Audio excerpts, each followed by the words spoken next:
মাটি খুঁড়ে উদ্ধার হল 1800 খ্রিস্টাব্দের মুদ্রা। এই আশ্চর্যজনক ঘটনাটি সম্পর্কে চলুন জেনে নিই ফ্রিকি নিউজে।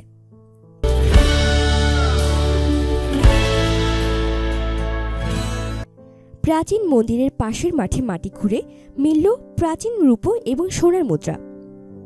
ভারতের বাঁকুড়ার জয়পুর থানার শ্রীরামপুর গ্রামের ঘটনা এটি। মন্দিরের পাশের মাঠের মাটি খোঁড়ার সময় দুটি মাটির কলস উদ্ধার হয়।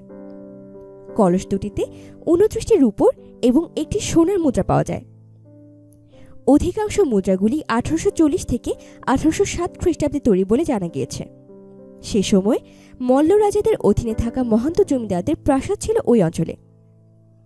চুরি যাওয়ার ভয়ে রূপার মুদ্রাগুলি তারাই মাটির তলায় পুঁতে রেখেছিলেন বলে অনুমান করা হয়।